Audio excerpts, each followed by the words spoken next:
La lluvia otoñal golpeaba los aleros como un mensajero impaciente, ansioso por dar noticias urgentes. Lidia, de pie junto a la ventana, luchaba con los botones de su traje gris, rígido y formal.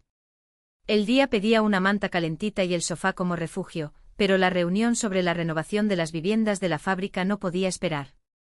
Su padre, la semana anterior, lo había dejado claro: como representante del Departamento de Planificación Económica, la responsabilidad era suya. Grisha, ¿has visto mi carpeta azul con los cálculos? Su voz temblaba levemente mientras sus dedos hurgaban entre los montones de papeles sobre el escritorio.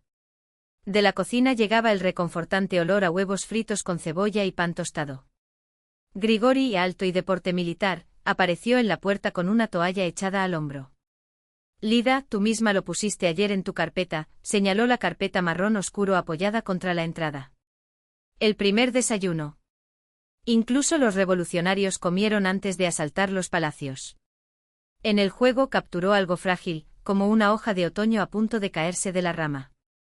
En las últimas semanas Grigori se había distraído y guardado silencio en mitad de las frases.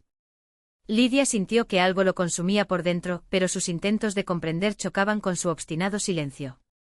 No tengo tiempo, Grisa, ya llego tarde, respondió ella, tomando la carpeta, dándole un rápido beso en la mejilla y saliendo apresuradamente. Mientras bajaba las amplias escaleras del edificio estalinista, repasé mentalmente los argumentos para defender el nuevo presupuesto. La acera, reflejada en los charcos, reflejaba el cielo gris. El aire de noviembre húmedo y cortante traía el frío penetrante del río. Mientras abría su paraguas, sus ojos se posaron en el tablón de anuncios de la entrada. Entre los papeles descoloridos destacaba uno: la reunión sobre la renovación del alojamiento había sido pospuesta del 12 al 13 de noviembre. Un repentino calor subió a sus mejillas. La reunión era mañana, no hoy. La frustración inicial dio paso a una alegría inesperada: un día libre entero para pasarlo con Grigori. Cuando volvió a subir, al tercer piso, notó algo blanco en la esquina de las escaleras. Al agacharse encontró una fotografía antigua, enmarcada en cartón agrietado. En la imagen amarillenta, una mujer joven con un vestido blanco, un cinturón fino y el pelo recogido en alto, la miraba con los labios entreabiertos en una media sonrisa. Los ojos, sorprendentemente, eran iguales a los tuyos. En el reverso hay una inscripción descolorida: Katiusa, junio de 1939. Abuela, susurró apretando la foto contra su pecho. La llave chirrió en la cerradura, resistente como los antiguos mecanismos que guardaban recuerdos de décadas. La radio, encendida en la cocina, anunciaba con voz vivaz la previsión meteorológica. Grisha, ¿sabes qué? Me confundí con el día de la reunión, exclamó al entrar. Mira lo que encontré en las escaleras. Estaba en la mesa, removiendo distraídamente el té. Los mechones claros caían sobre la frente y las mandíbulas tensas delataban una ansiedad que ella ya conocía bien. Soy Ekaterina Petrovna, reconoció cogiendo con cuidado la fotografía. Es increíble lo mucho que te pareces a ella. Lidia pasó los dedos por la imagen con la voz quebrada. Cuando murió el abuelo, ella me trajo de la granja y me ayudó a entrar en el técnico. Ella siempre decía: Lidochka, en estas paredes hay historias para 10 novelas. También trabajó en la fábrica, incluso antes de la guerra, en el departamento de personal. Grigori levantó los ojos, grises como el cielo de noviembre. Tu familia parece arraigada en este lugar. Sus dedos tamborilearon nerviosamente sobre la mesa. El padre era director, la madre en el policlínico, incluso la abuela. ¿Y qué? Lidia le cubrió la mano con la suya. La fábrica Lenin es un universo. Para muchos fue un destino. Recordó su primer encuentro como si fuera ayer, la silenciosa biblioteca de la fábrica, solo el susurro de las páginas rompía el silencio. Ella buscaba un manual de contabilidad y él, con sus manos callosas de obrero, cogió el pesado volumen que estaba en el estante alto. La contradicción entre aquellas manos rústicas y el discurso culto la intrigaba. Descubrió que era ingeniero y desarrollaba nuevos modelos de máquinas. La conversación sobre libros derivó en comentarios sobre el último concierto de la Filarmónica. Luego vinieron los paseos por la orilla del río, las largas conversaciones en los parques, la pelea tonta porque tardó 3 semanas en invitarla al teatro. ¿En qué estás pensando? La voz de Grigori la hizo regresar. Recordando cómo nos conocimos, sonrió. 2 años parece que fue ayer. Apartó la mirada y ese gesto fue como un cuchillo. Lida. Dudó buscando palabras. A veces pienso que nosotros, que yo, que tú. Sintió que su corazón se hundía. No, nada, sacudió la cabeza. Solo pensamientos en voz alta. Más té. Lidia sabía que estaba omitiendo algo importante. Esa barrera entre ellos estaba creciendo nuevamente. Últimamente lo sorprendió mirándola con expresión distante, como si estuviera tratando de resolver un problema irresoluble. Afuera, la lluvia se intensificó, convirtiendo el paisaje en un cuadro borroso. Sobre la mesa quedó la foto de la abuela, una mujer joven de mirada fija, sin saber que se avecinaba la guerra, la evacuación de la fábrica, la muerte de su marido en el asedio de Leningrado. «Sabes, Grisa», dijo en voz baja, «a veces pienso en cómo la abuela superó todo esto. Perdió a su marido, crió sola a su hijo, trabajó en la fábrica sin quejarse jamás». Grigori miró la foto y luego a ella. «Tienes mucho de ella», habló con inesperada ternura. «La misma fuerza, la misma determinación». Por un instante una cadena invisible los unió. Pero se levantó y empezó a ordenar los platos con movimientos precisos, casi robóticos. Y Lidia sintió nuevamente abrirse el abismo entre ellos. «¿Qué nos está pasando?» Grisa quiso preguntar, pero se quedó en silencio, mirando las gotas de lluvia correr por el cristal como lágrimas de un edificio viejo. La semana transcurrió en medio del bullicio de la fábrica. Lidia se sumergió en los cálculos presupuestarios, trabajando hasta tarde en su oficina con vista al patio industrial. La reunión fue un éxito, sus propuestas para optimizar los costes de renovación fueron aprobadas casi sin cambios. El orgullo profesional la invadió y anhelaba compartir ese momento con alguien especial. El viernes regresó temprano a casa. En el pasillo la recibió el olor de un pastel recién horneado.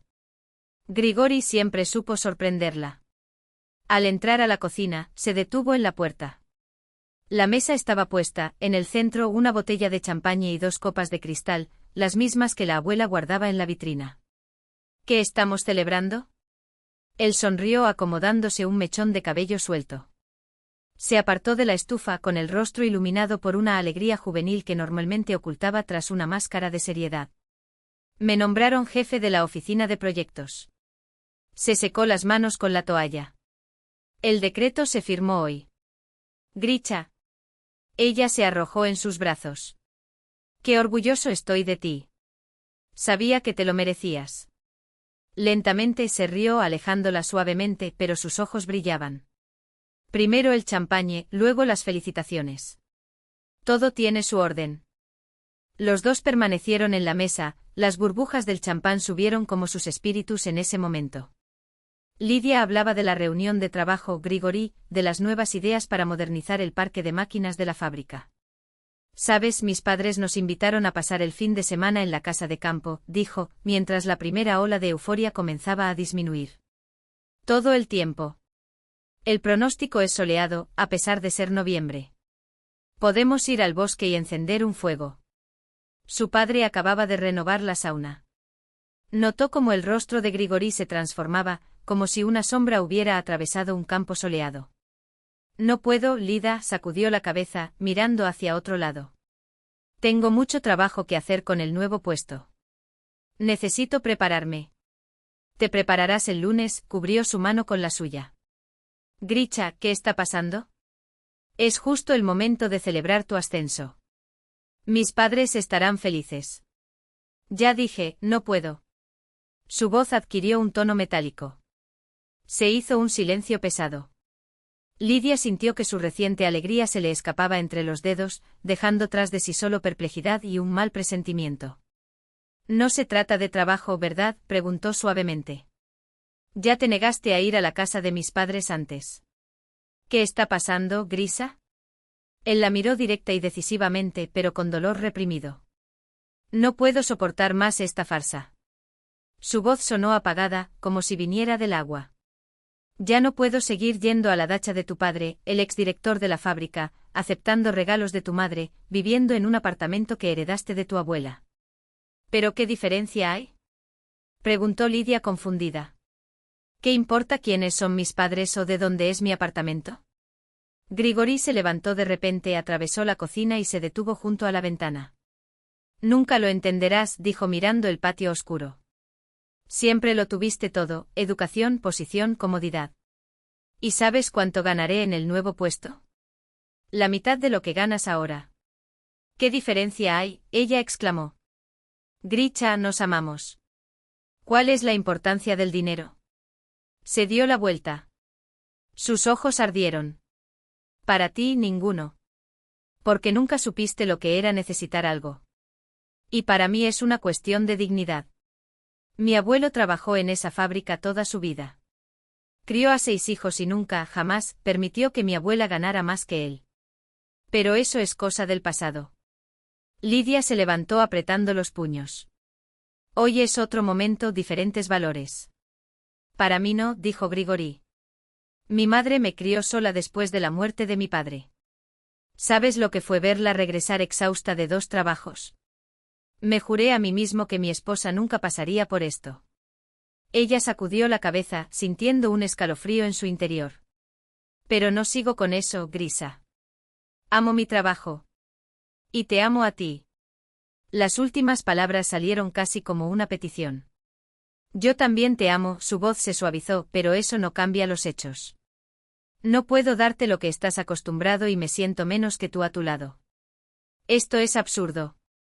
Lidia sintió lágrimas en la voz. Nunca te di motivos para pensar de esa manera. No eres tú. Y yo. Estos son mis principios. Se acercó y le tocó el hombro con suavidad. Quiero que mi esposa me mire con respeto, no con lástima. Quiero decidir sola a dónde vamos de vacaciones, qué comprar para la casa, en qué actividad inscribir a los niños. ¿Niños? Ella miró hacia arriba con los ojos húmedos. ¿Has pensado en nuestros hijos? Una sombra de dolor cruzó su rostro. Precisamente por eso tomé mi decisión. Dio un paso atrás. Necesitamos separarnos, Lida. Ella se quedó helada, como alcanzada por un rayo. De repente la habitación parecía irreal, como un decorado de teatro. Separados por prejuicios sin sentido. Su voz estaba quebrada. Por ideas tontas. Estas no son ideas. Es lo que me hace un hombre. Se frotó el puente de la nariz con cansancio. Sin esto, no podré respetarme a mí mismo. Pero te amo tal como eres. Lidia le agarró la mano. No necesito tu salario, te necesito a ti.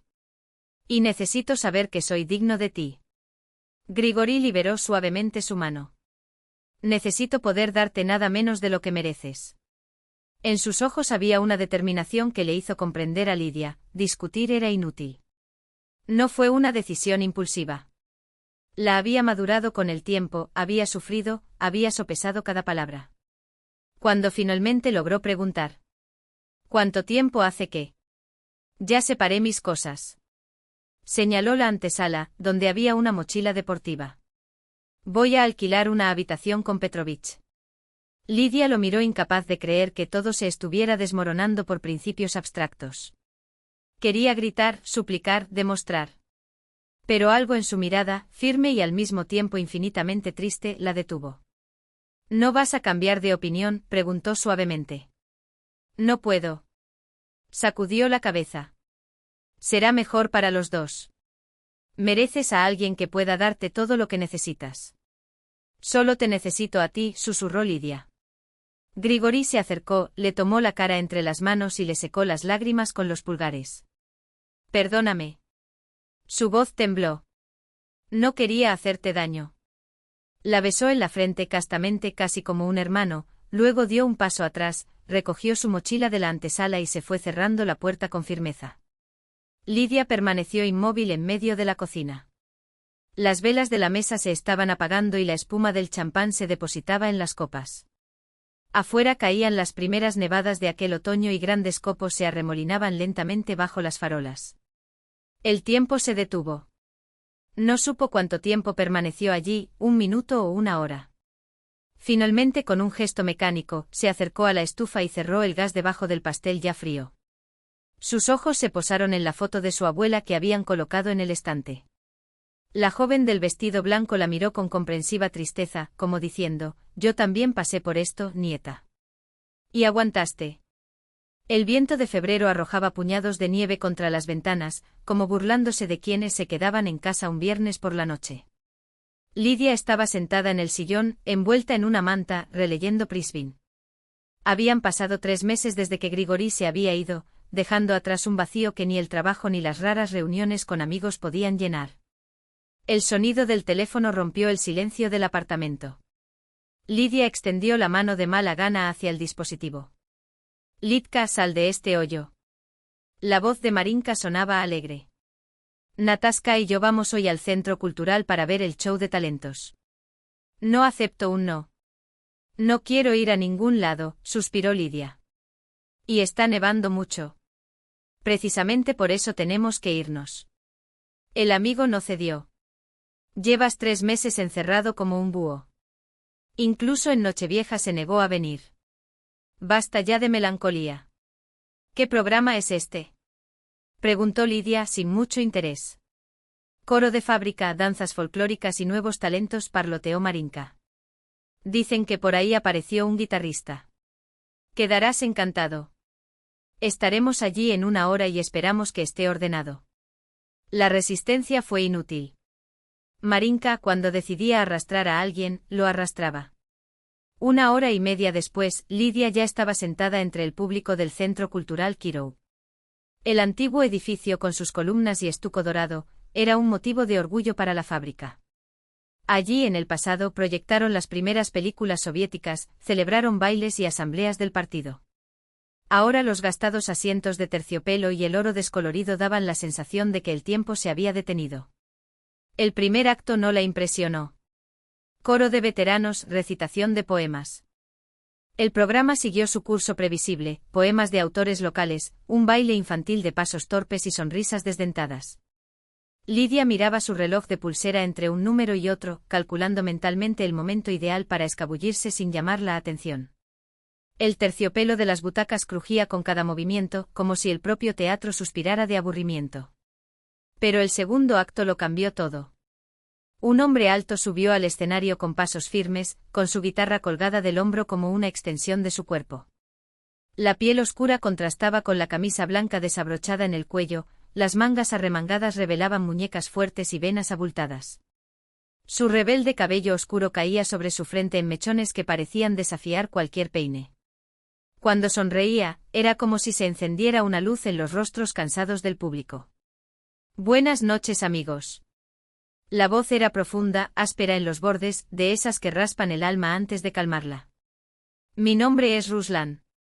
Hizo una pausa, pasando los dedos por las cuerdas de la guitarra con un acorde suelto.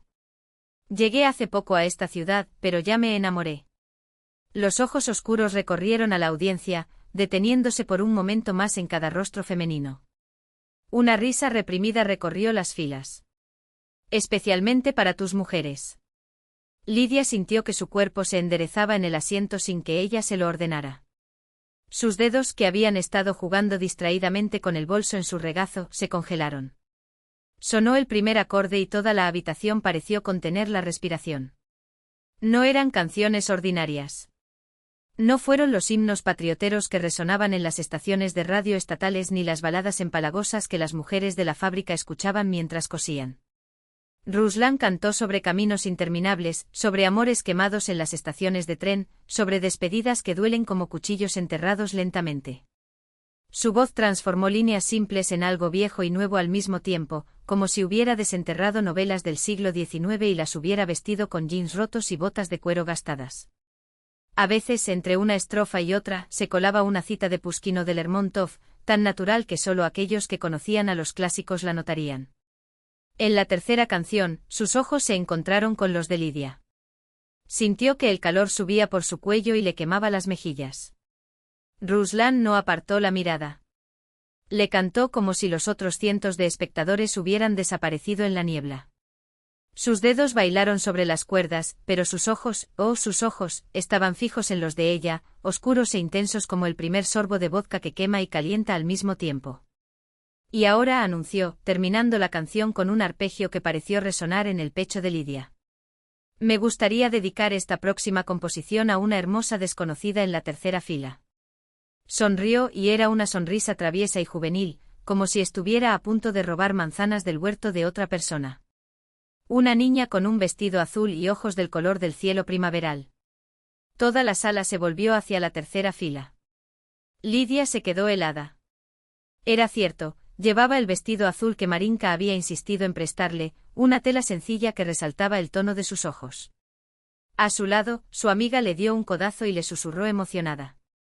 ¿Y tú? Está hablando de ti. La música que surgió entonces no trataba de pasiones ardientes ni de juramentos eternos. Se trataba de encuentros fugaces que lo cambian todo, de cómo el destino a veces lanza una moneda al aire para quienes ya habían dejado de creer en los milagros. La voz de Ruslan envolvió a Lidia como un abrigo en una noche fría. Ella escuchaba inmóvil, temiendo que el más mínimo movimiento rompiera ese frágil hechizo, esa cosa intangible que nacía entre las notas de la guitarra y el temblor de sus propias manos. Cuando se apagó el último acorde, el aplauso fue largo. Pero Ruslan no tenía prisa por abandonar el escenario. Sus ojos todavía buscaban los de ella, como diciendo, espérame. Marinka no necesitó insistir mucho. En cuanto se encendieron las luces, arrastró a Lidia por los pasillos laterales, dirigiéndose al backstage. Tienes que conocerlo, exclamó con los ojos brillantes. Un talento así no aparece todos los días. Él estaba allí hablando con un hombre mayor con un traje gastado, pero cuando los vio acercarse, rápidamente se despidió con la mano y fue a su encuentro. Sabía que vendrías, dijo, y solo miró a Lidia. Ruslan Lukianov. Extendió la mano, pero no fue un saludo formal, fue una invitación. ¿Y tú? Lidia Krasnikova. Su propia voz sonaba extraña a sus oídos, demasiado tranquila para la agitación que sacudía su pecho. Lidia repitió como si probara un vino raro. Un hermoso nombre para una hermosa mujer. Sonrió y esta vez fue una sonrisa abierta, sin artificios. Sabes, cuando la vi entre el público, olvidé la mitad de la letra de la canción. Menos mal que la guitarra recordó los acordes. Quería responder algo sensato, algo que sonara elegante y distante, como debería hacer una mujer de su posición. Pero en lugar de eso se rió. Una risa verdadera, de esas que nacen en el útero y suben sin permiso, rompiendo meses de contención. Ruslan se rió con ella y por un momento fue como si el mundo exterior, la fábrica, el apartamento vacío, las facturas impagas, simplemente dejara de existir. Terminaron en el buffet del teatro, un rincón estrecho con mesas de fórmica y tazas de té quemado. Pasaron 2 horas sin que se dieran cuenta. Ruslan habló y sus palabras tenían el ritmo de una canción, su infancia en un pequeño pueblo cerca de Rostov, sus padres que murieron demasiado pronto, el orfanato donde aprendió que nadie es de nadie. Contó cómo viajó por toda la Unión con su guitarra a la espalda, durmiendo en las estaciones, trabajando en la cosecha, siempre buscando algo que no podía nombrar. Nunca tuve una familia de verdad, dijo, mirando más allá de Lidia, como si viera escenas que preferiría olvidar. ¿Sabes qué es lo peor de un orfanato? No esperó respuesta. No es la mala comida ni los duros educadores. Es saber que nadie te extraña. Que nadie te espera, que nadie te extraña. Lidia sintió que le dolía el corazón. Sus propias quejas, el apartamento silencioso, las críticas en el trabajo, la soledad que la seguía como una sombra, de repente parecieron tan pequeñas, tan insignificantes frente a ellas. Ella, que siempre se había considerado fuerte, se dio cuenta de que nunca había conocido realmente el dolor de ser invisible. Más tarde, en la puerta de su casa, Ruslan le tomó la mano con una naturalidad que la sorprendió. No fue un gesto audaz, era como si ya tuviera derecho a hacerlo. Ahora trabajo en JEO, explicó mientras el viento de la noche le revolvía el pelo. Plomero. No es gran cosa, pero es habitable. Y por las noches escribo música. Él sonrió y había un brillo en sus ojos que no era solo un reflejo de la luna. Eso es lo que importa. Tienes talento, dijo Lidia, sinceramente. Talentos como este son raros. El dinero es solo papel, se encogió de hombros. Lo importante es que el alma cante, ¿no? Esas palabras resonaron en ella como un acorde perfecto. Era exactamente lo que ella siempre había sentido, pero nunca supo cómo expresar. No como Grigori con sus meticulosos planes y su obsesión por la seguridad. Con Ruslan todo era ligero.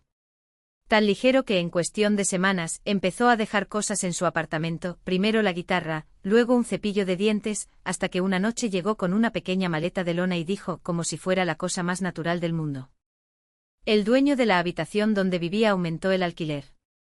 Y yo, bueno, prefiero quedarme aquí. Sonrió casi con timidez. Si no es inconveniente.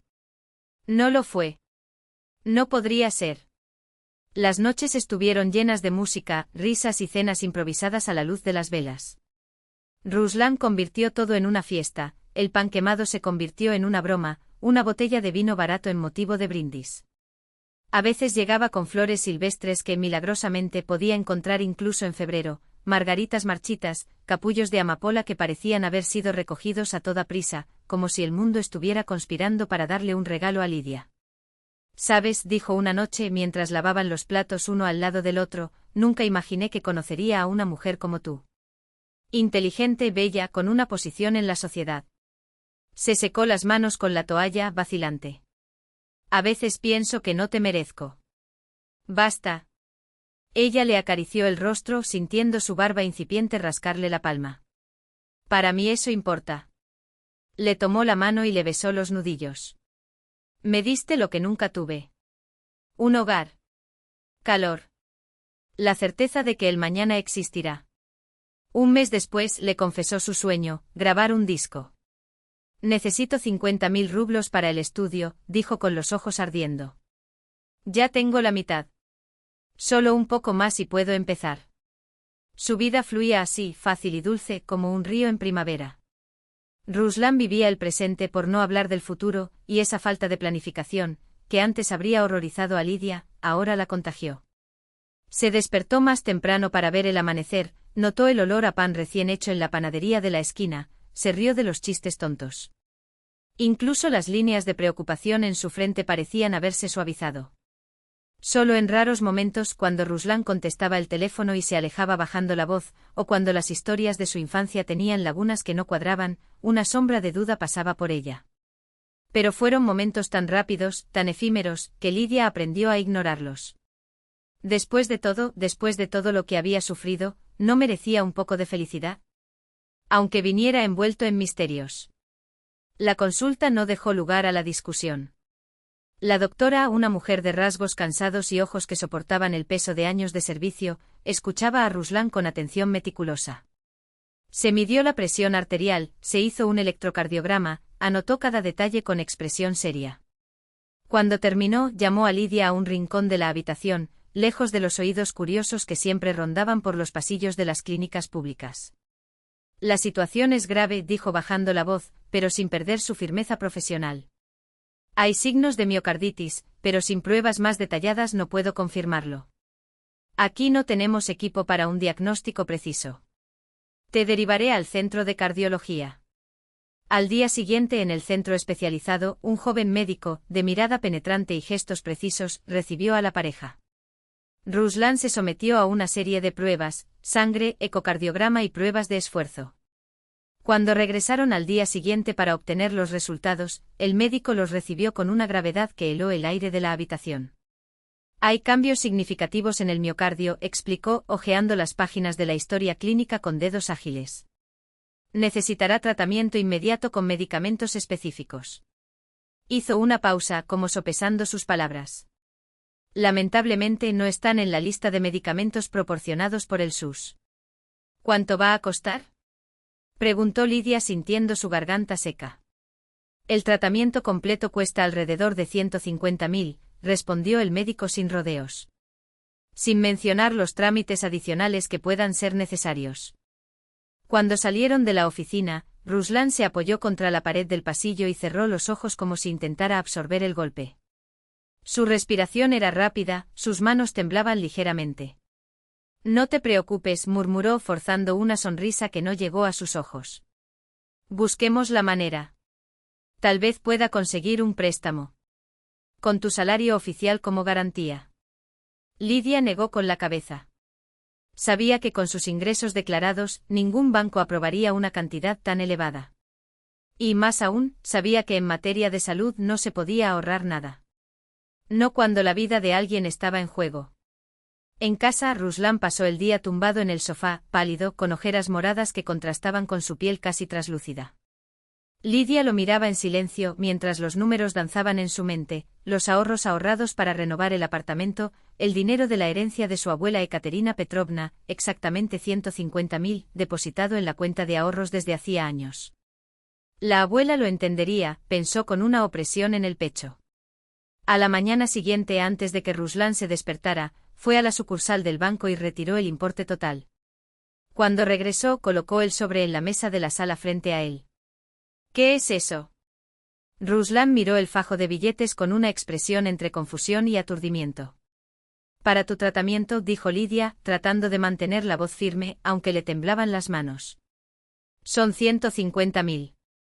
Exactamente lo que recetó el médico. Liuda, su voz se apagó. No puedo aceptarlo. Puedes y lo harás, interrumpió ella, con una determinación que no dejaba lugar a discusión. Tu salud es más importante que cualquier otra cosa. Ruslan la miró fijamente durante largos segundos, como si intentara descifrar algo en su rostro. Luego, con cuidado, cogió el sobre. Nunca olvidaré esto, susurró, agarrando con fuerza el papel con los dedos. Y juro que devolveré cada centavo tan pronto como grabe mi álbum y empiece a ganar dinero. Los días siguientes transcurrieron en una rutina de esperanza. Ruslan salía temprano para las sesiones de tratamiento y regresaba por la noche exhausto, pero cada día con un poco más de color en el rostro, los episodios de dolor más espaciados, hasta casi desaparecer. El médico dijo que la evolución es positiva, dijo emocionado. 2 semanas más de procedimientos y podré pasar a la terapia de mantenimiento. Hasta que un miércoles Lidia volvió del trabajo antes de lo habitual. Se canceló una reunión sobre informes trimestrales. En el edificio se topó con Nina Vasilievna, la conversadora vecina del primer piso, quien la interceptó de manera invasiva. Tu joven estuvo bastante molesto hoy, comentó la mujer cruzándose de brazos. Caminó en círculos por el patio, hablando en voz alta por teléfono, nervioso. Lidia asintió distraídamente intentando deshacerse de la conversación lo más rápido posible. Pero mientras subía a su piso, escuchó la voz de Ruslan. Estaba en las escaleras entre tramos, hablando por celular sin notar su presencia. No te preocupes, todo está bajo control, dijo en un tono bajo, casi conspirativo. Recibí el dinero. Trabajé con esta idiota durante un mes entero y ella se enamoró de mí. El corazón de Lidia se detuvo. Una oleada de náuseas subió por la garganta cuando las siguientes palabras resonaron como martillos. Por supuesto que será suficiente para el coche y la salida. Lo importante es que finalmente me vengaré de Valentina por todas las humillaciones. Y todavía gano buen dinero. Un descanso. Luego una risa áspera. ¿Crees que lo denunciará? ¿Con la reputación que tiene? Además, ¿qué secuestro es este? Soy el padre, tengo todo el derecho de llevarme a mi hijo. Otra pausa. Tranquilo, todo está previsto. La furgoneta está lista. Mañana lo solucionaré. Colgó la llamada y silbando, empezó a bajar las escaleras. Lidia permaneció congelada, apoyada contra la pared, como si cualquier movimiento pudiera delatarla. Solo cuando los pasos de Ruslan se perdieron en la distancia pudo arrastrarse hasta el apartamento, abrir la puerta sin hacer ruido y encerrarse en el baño. Sentada en el borde de la bañera, se tapó la boca con la mano para ahogar el sollozo que amenazaba con estallar. En el interior, todo temblaba, una fiebre de traición y horror. Las piezas del rompecabezas ahora encajan con cruel claridad, la enfermedad inventada, el tratamiento falso, el afecto calculado. Todas mentiras. La había utilizado para conseguir dinero y, peor aún, planeaba secuestrar a un niño. ¿Tu propio hijo? ¿Quién era Valentina? ¿Qué hacer ahora? Lidia abrió el grifo dejando correr el agua para ocultar su llanto. Las lágrimas ardían, pero el dolor más grande era la certeza de que había albergado un monstruo. Un hombre que le sonrió mientras planeaba un crimen. De repente recordó fragmentos de conversaciones, las historias contradictorias sobre su infancia, las llamadas telefónicas sospechosas, la reticencia a hablar de trabajo. ¿Cómo puedes estar tan ciego? Pero no hubo tiempo para la autocompasión. Mañana Ruslan secuestraría a un niño de 5 años, su hijo, en sus propias palabras. Y ella era la única que podía detenerlo. Se lavó la cara con agua fría, mirándose en el espejo, ojos hinchados, rostro pálido. Pero debajo de la devastación, algo nuevo estaba surgiendo, una determinación que nunca supo que tenía. Necesito encontrar a esta Valentina, murmuró a su reflejo. ¿Pero cómo? No sabía nada más que el nombre. Al salir del baño, oyó un portazo. Ruslan había regresado. Ella se recuperó rápidamente, evitando mirarlo a los ojos. «Te ves pálida», comentó pasando por la cocina. «¿Estás enfermo?» «Solo una migraña», mintió Lidia, fingiendo arreglarse el cabello. «Debe ser el cambio de clima». La noche fue teatro. Sonrisas forzadas, cena preparada con manos temblorosas, conversaciones banales mientras la mente daba vueltas. Solo cuando Ruslan se durmió se levantó, dando pasos cuidadosos para no hacer ruido, y se dirigió a la entrada, donde estaba su chaqueta arrojada sobre una silla. En el bolsillo lateral encontró una billetera gastada. Entre recibos y monedas, una tarjeta de visita, Neva Beauty Salon, con el nombre Valentina Zukova, propietaria, impreso en elegantes letras. Lidia sostuvo el papel como si fuera prueba de redención. Ahora había un rastro. Mañana, antes de que Ruslan despertara, encontraría ese pasillo. Salvaría a un niño que no conocía de las garras del hombre que creía amar. De regreso a su habitación, observó dormir a Ruslan, el hermoso rostro, los labios entreabiertos, la máscara de inocencia que ahora le parecía grotesca. ¿Cómo podía una apariencia tan serena ocultar semejante podredumbre? La mañana es más sabia que la noche, solía decir la abuela Ekaterina. Pero esa noche prometía ser interminable. Al acercarse al mostrador, Lidia notó la mirada atenta de la recepcionista, una mujer joven de rasgos delicados, que parecía tener poco más de 20 años. Sus dedos temblaron levemente mientras sostenía el bolígrafo. «Valentina Olegovna está en este momento con un cliente», dijo la muchacha en voz casi un susurro. «Si quieres esperar», y bajó aún más el tono, «se trata de su hijo, ¿no?»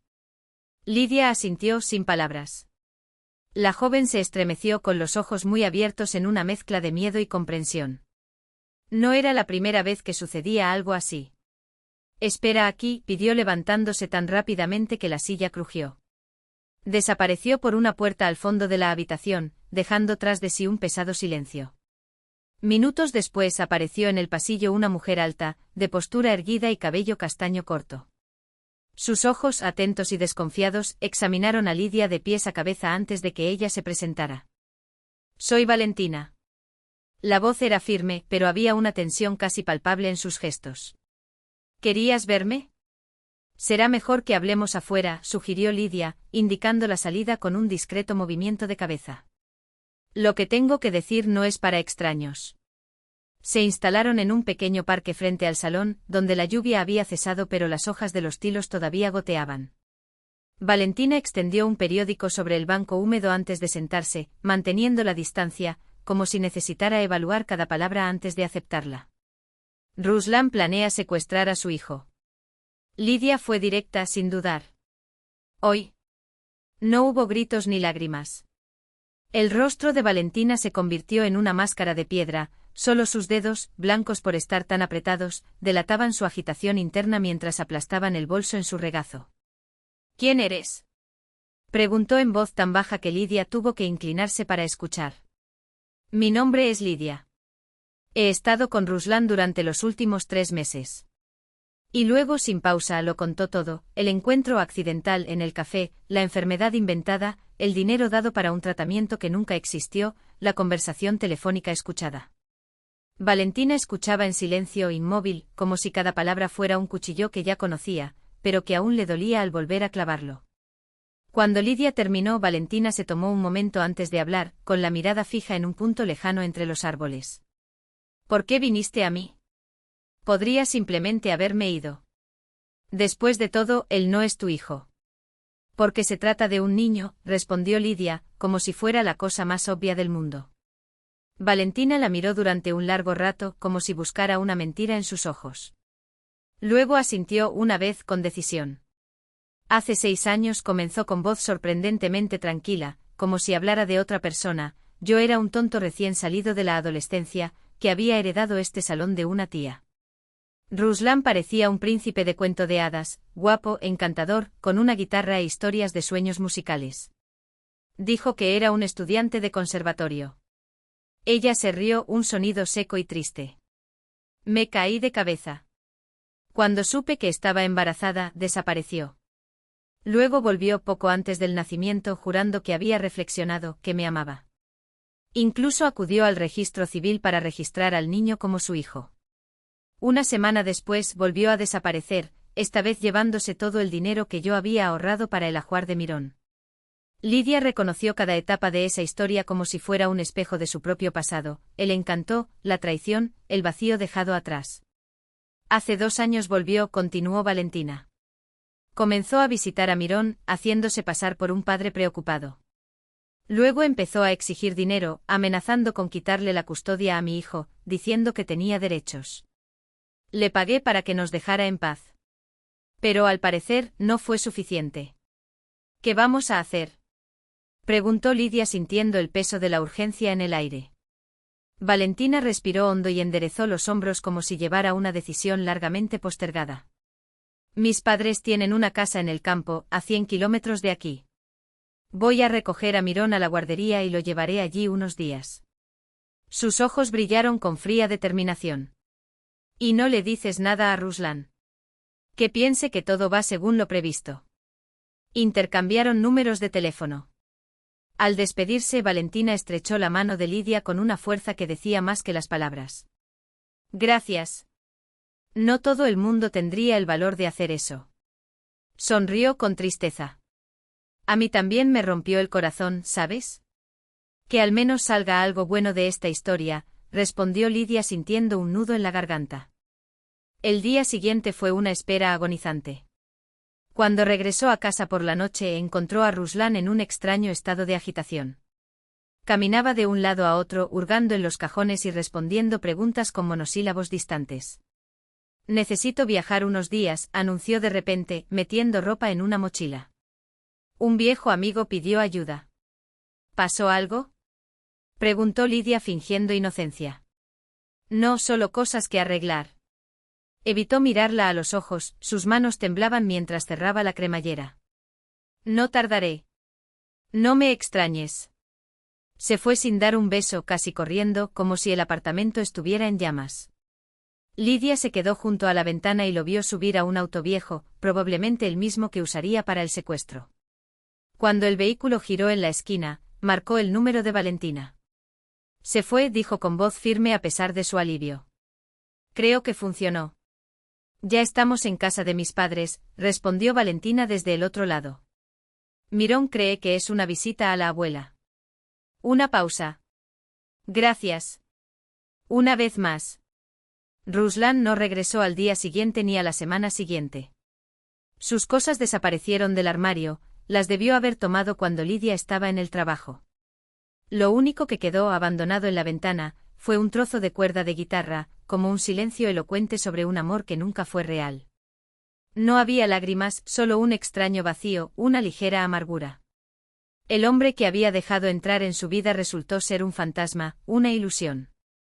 El verdadero Ruslan se había marchado sin mostrarse nunca. 2 semanas después sonó el teléfono. Era Valentina. Hemos vuelto, dijo con la voz más ligera.